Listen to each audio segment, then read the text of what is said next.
Bienvenidos a Perspectiva Bíblica. Bienvenidos sean todos. Es un placer estar contigo, Clara Mercedes. Y es un placer estar contigo, Johnny Ramírez.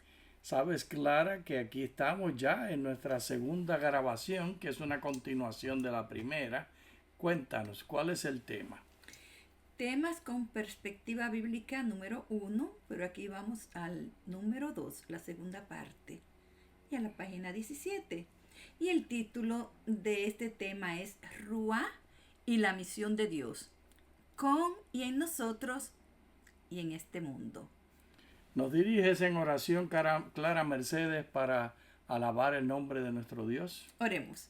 Gracias te damos, amante Padre Celestial, por tu amor, tu bondad y misericordia. Amén. Te pedimos que tú nos ayudes al estudiar tu palabra, que podamos honrarte con nuestras vidas y podamos amar al prójimo como a nosotros mismos. En el nombre de Jesús oramos. Amén. Amén.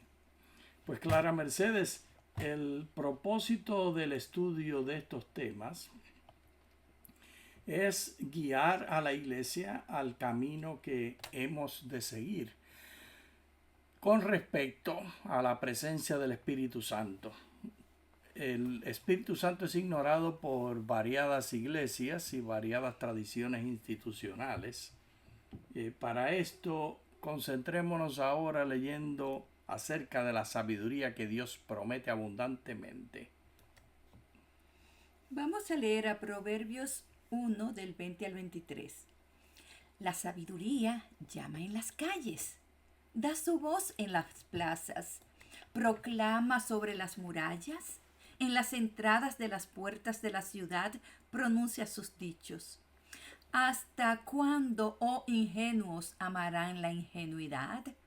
¿Hasta cuándo los burladores desearán el burlarse y los necios aborrecerán el conocimiento?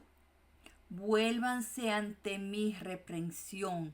He aquí, yo les manifestaré mi espíritu y les haré saber mis palabras. Sabes que aquí ata directamente a Ruá con la manifestación de la sabiduría. Y esta atadura nos dice que hay por lo menos dos maneras de tratar la epistemología, especialmente cuando hablamos acerca de nuestro conocimiento de Dios. Lo que el proverbio llama los ingenuos y lo que el proverbio llama los sabios. Y está diferenciado por los ingenuos que ignoran el Espíritu de Dios y no tienen sabiduría, y los que tienen el Espíritu de Dios morando en ellos, guiándoles, dándoles el conocimiento que hablamos la última lección de Santiago 1:5. ¿Recuerda Santiago 1:5, Clara? El que tenga falta de sabiduría, demándela a Dios, quien da a todos abundantemente y sin reproche le será dada. Y Proverbios nos ayuda a entender que esta sabiduría que podemos recibir está atada a la dirección del Espíritu Santo. Y el que está pidiendo sabiduría está pidiendo la presencia del Espíritu Santo guiando su vida para desenvolverse en el camino de la verdad. Ayúdanos, Clara. ¿Qué podemos aprender del texto y la narrativa bíblica? Esa es la pregunta que queremos hacer. Ezequiel es único como escritor bíblico, que enfatiza reiteradamente su epistemología. Dios le mostró visiones, él escribió lo que vio. ¿Cómo definió él la epistemología? Leamos del libro de Ezequiel. Aquí vemos el contexto histórico, geográfico y cronológico.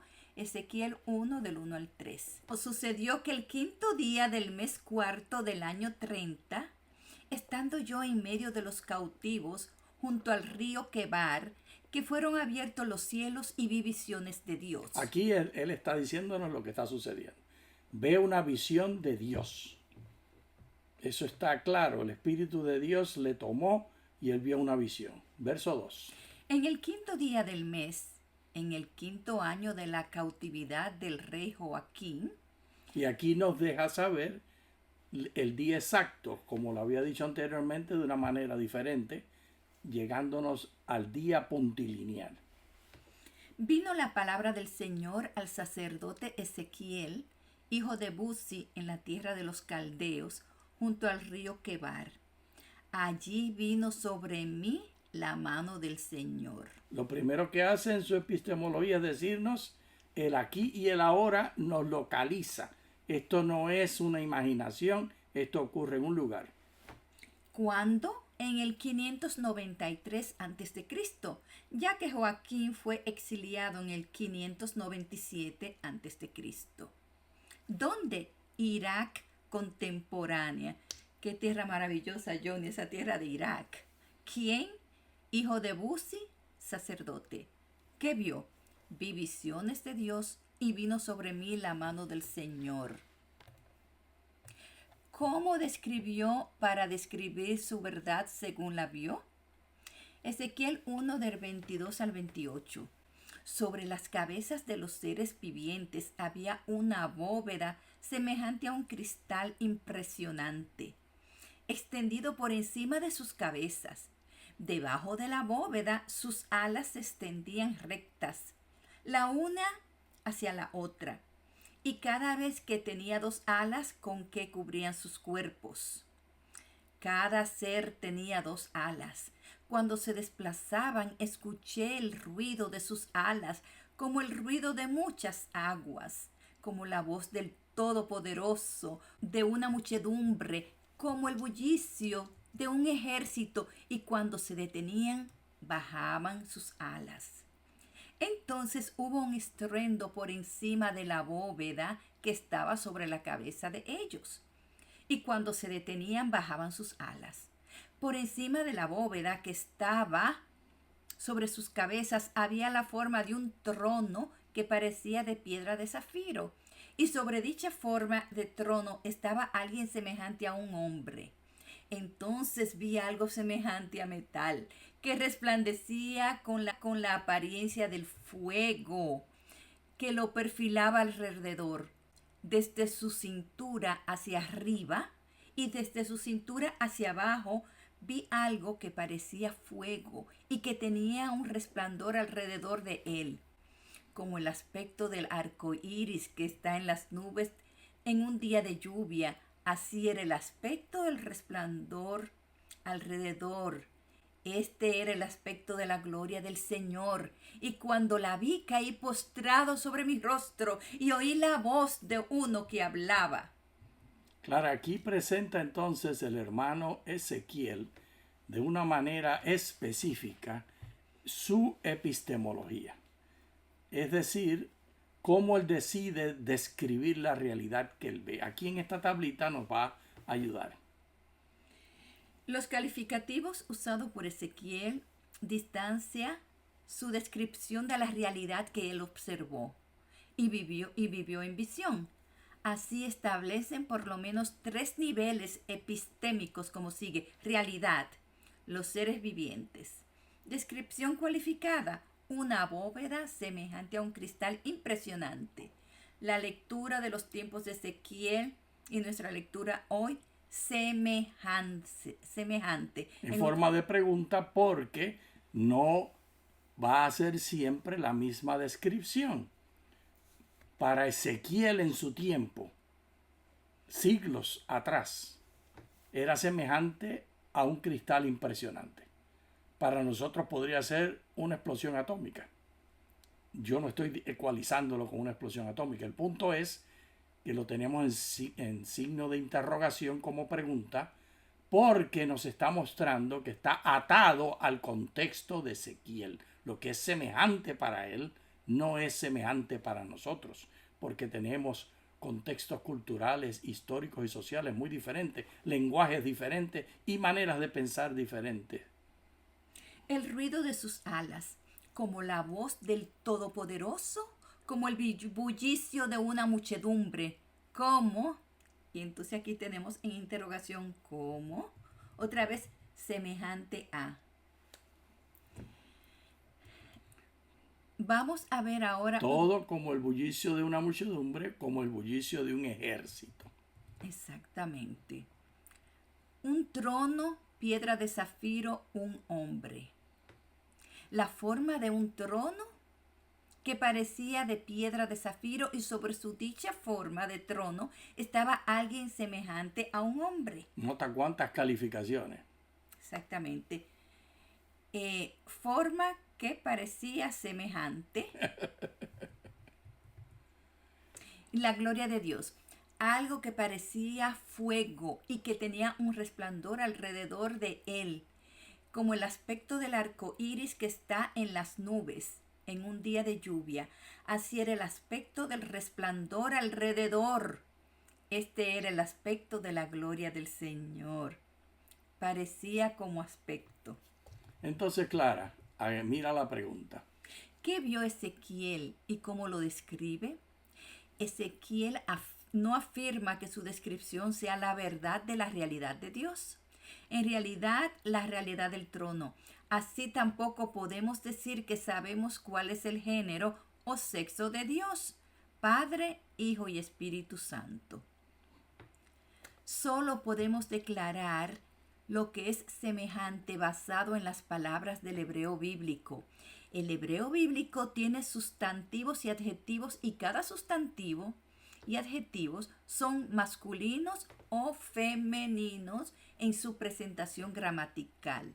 La consonancia entre el sustantivo y sus pronombres son la evidencia clara del género del sustantivo y adjetivos.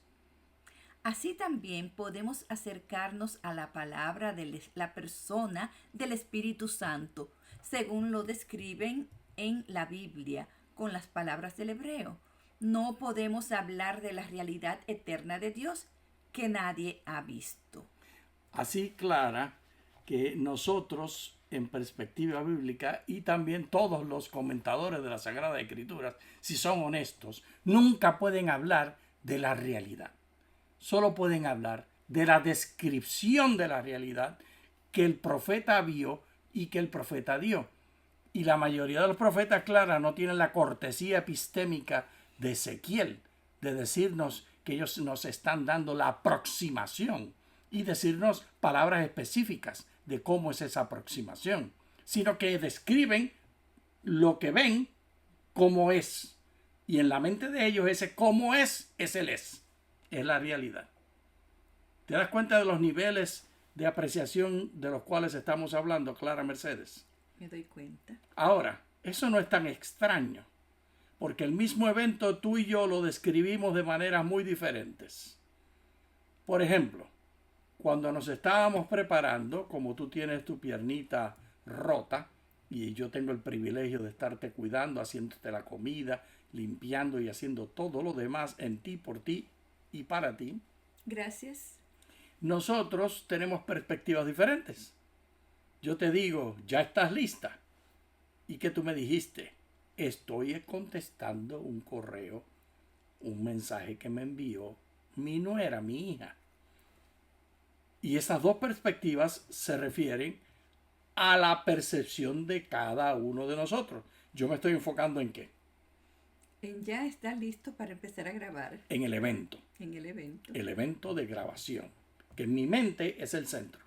Pero para ti, el centro es ¿cuál? El evento también de grabación. No, pero ese no es el evento. Contestarle a la hija. La hija hizo una pregunta y yo quería contestarle. Aquí nos muestra este diálogo el hecho de que las perspectivas de cada cual van a ser diferentes y te demandan que en cualquier diálogo haya humildad, porque nuestro contexto, yo soy yo y mis circunstancias van a ser diferentes que las de Clara. Y gracias a Dios por eso. Y las de Ezequiel son diferentes a las de nosotros.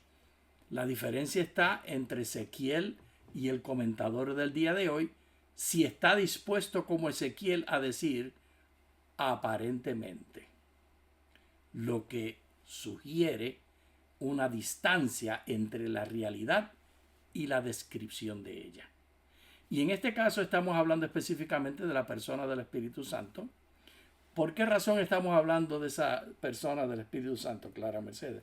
Porque es que nos interesa hablar de el género de la palabra ruach en hebreo y qué implicaciones tiene esto para nosotros el día de hoy. ¿Tienes tú algunas ideas? Sí, tiene muchas implicaciones porque yo soy tercera generación que nacimos en la iglesia y yo siempre pensaba, pero ven acá, como que no es verdad lo que dice Génesis en la creación, que varón y hembra los creó. A la imagen de Dios los creó. Entonces yo pensaba desde pequeñita, Johnny, pero ven acá, si yo soy la imagen de Dios, ¿quién entre Dios es mujer? Porque Él no es un mentiroso, Dios no es un mentiroso. Y aquí en la Biblia dice, varón y hembra los creó, a la imagen de Dios lo creó. Alguien tiene que ser mujer. Y tu contexto es ser mujer. Claro. Y experimentar todas las presentaciones de Dios como masculinas. Y eso, yo no tenía a nadie con quien identificarme en la Biblia, porque inclusive en los tiempos de la Biblia, persona de Dios. En la persona de Dios, y también que ustedes saben que desde los principios de la humanidad las mujeres hemos sido opacadas, porque Johnny, yo recuerdo, yo no he acabado todavía. Pero es que tenemos que enfocarnos exclusivamente en datos específicos puntilineares. Sí. Si hacemos declaraciones todo comprensivas, nos desviamos de lo que queremos alcanzar. Pues gracias por describirnos tu contexto. Les cuento esta experiencia en la próxima. Sí, la diferencia de la manera como estás hablando y de la manera que yo sugiero que hablemos es que estamos hablando de una sola cosa en este momento. La presentación de la persona del Espíritu Santo. Y esa presentación la estamos viendo ahora mismo en el hebreo. Léenos.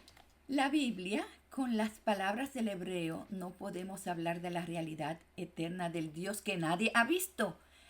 De las 10 veces que aparece Ruach en el hebreo bíblico del libro de Génesis, 8 es claro que se refiere a la persona del Espíritu Santo. En cada una de estas es femenino. Las 2 veces que no se refiere a quien los trinitarios llamamos la tercera persona de la divinidad, no se presenta como femenino. En estas 8 veces que se refiere a la persona del Espíritu Santo, hay coordinación entre pronombres y persona del Espíritu Santo como femenino. Únicamente las 2 veces que no son acerca de la persona del Espíritu Santo, no existe esa coordinación. Léela 2 veces. Estos casos específicos son Génesis 6:3. Entonces el Señor dijo, no contenderá para siempre mi espíritu, Ruai, con el hombre, por cuanto él es carne y su vida será de 120 años. Aquí está hablando de la persona de el Padre que está tomando la palabra. Tenemos 2 opciones. Pensar que el Espíritu es una característica del Padre o pensar que el Espíritu Santo es una persona y presentado en la Escritura como una persona. Si es una persona, entonces no es una característica del Padre. Se está usando la palabra aquí de una manera diferente y por lo tanto el género es concordante con el Padre. Y esto lo vemos en el pronombre. Vámonos al segundo caso. Génesis 41:8. Sucedió que por la mañana su espíritu, Rujo, estaba perturbado por lo que mandó llamar a todos los magos de Egipto y a todos sus sabios. El faraón les contó sus sueños, pero no había quien se los interpretara al faraón. Así que aquí cuando habla de Ruá, está hablando de faraón, y faraón es masculino, y no está hablando de la persona del Espíritu Santo. De modo que Y solo estamos analizando el libro de Génesis, son 365 veces, y el texto que vamos a usar está basado en Génesis para la persona del Espíritu Santo. Por eso nos quedamos con Génesis, donde está 10 veces y es fácil controlarlo y hablar de eso. Pero si examináramos las 300 y pico de veces, sería la misma cosa. Cuando no se refiere a la persona del Espíritu Santo, entonces no es femenino. Lee entonces, Clara Mercedes, el análisis. La palabra en hebreo, concordancia Strong. La concordancia Strong es el trabajo especial que hizo este señor y su equipo hace muchos cientos de años ya, para poner en fila, en lista, mejor dicho, no en fila, en lista, todas las palabras del texto bíblico en hebreo, en griego y en arameo, de modo que estaban organizadas alfabéticamente y por la forma de presentación. Y aquí está Ruach. Eso fue un gran trabajo que hicieron, Johnny. Muy cierto. Y mira las formas en que se traduce Ruach. La palabra original. Espíritu. Viento, vientos, aliento, exhalación, vida, cólera.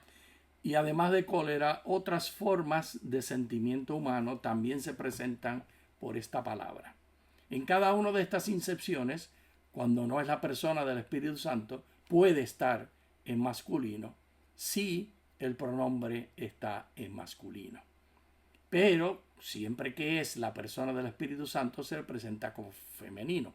¿Estamos diciendo, Clara Mercedes, tú y yo, que el Espíritu Santo es mujer? Estamos diciendo lo mismo que dijo Ezequiel. Gracias al texto. El texto es la visión de nosotros. Y gracias al texto podemos decir es presentado como mujer, tal como el Padre es presentado como hombre. Cualquier cosa que quieran decir acerca del Padre y para eso restringir las opciones de hombres y mujeres porque es Padre, es hombre y porque es hombre le toca a los hombres, tienen que añadir Ruach, que es mujer. Porque es mujer, entonces tienen que ser incluidas las mujeres. Esto es una aplicación directa del contexto y amplía la realidad aquí tú y yo, hombre y mujer, y tenemos perspectivas muy diferentes, no solamente partiendo del hecho de que eres hombre y mujer, sino partiendo de las experiencias nuestras que son tan diferentes. Y si uno de los dos no es incluido, estamos excluyendo más del 50% de la población. En el caso de las mujeres, que son mayoría, son como el 51.2% de la población del planeta, porque los hombres somos más violentos y somos más débiles, nos morimos más temprano y además de eso nos matamos unos a otros más frecuentemente. Así que la mayoría del planeta son mujeres, 51.2% por ahí, en algunos lugares mucho más, dependiendo cuánto los hombres se han estado matando el uno al otro. De modo que en esta presentación de la interpretación de la Biblia, el primer contexto que estamos ampliando desde las márgenes es que la persona del Espíritu Santo ha de verse como femenino y ha de incluirse en nuestras interpretaciones semejante a esto. Y si le añadimos semejante a la mujer, le tenemos que añadir semejante al hombre, porque ambos nadie ha visto ni al Padre ni al Espíritu Santo. Además, dice la Biblia, fueron creados a su imagen, a imagen de Dios los creó, varón y hembra los creó. Correcto. Y ese varón y hembra los creó, está diciendo que esa misma semejanza va a estar en la persona de Dios. La transliteración es Ruach, la ortografía fonética Ruach. Definición: espíritu, viento, vientos, aliento, exhalación de vida, cólera. En la edición revisada en 1909, número de palabras, espíritu está 245 veces, viento 81, vientos 15, aliento 6, espíritus 6, lado 4, soplo 4, ánimo 2. Aire, 1. Enajenada, 1. Enojo, 1. Hálito, 1. Ímpetu, 1. Lados, 1. Orden, 1. Pensando, 1. Refrigerio, 1. Respiración, 1. Vana, 1. Ventosas, 1. Clara, todo esto lista, que muy a propósito te pedimos que la leyera, nos debe dar humildad. Y debemos entender que es la misma palabra en todas ellas. De modo que la traducción tan diferente tiene que estar basada en la semejanza del lector, del intérprete, del traductor. No es posible leer el texto como la realidad del texto. De la misma manera que el texto nunca pretendió, en su realidad de texto, describir la realidad de Dios. 3 niveles diferentes epistémicos. La realidad de Dios, que seguirá siendo un misterio. La realidad del texto, que podemos leerlo y entender las reglas gramaticales. Y la realidad del intérprete. ¿Qué te parece la implicación de estas cosas, Clara? Me parece. ¿Te parece? Sí. El llamado que Dios tiene para esta segunda parte del primer tema es que seamos humildes y aceptemos femenino y masculino como la realidad de la semejanza de Dios. Muchas gracias. Bendiciones.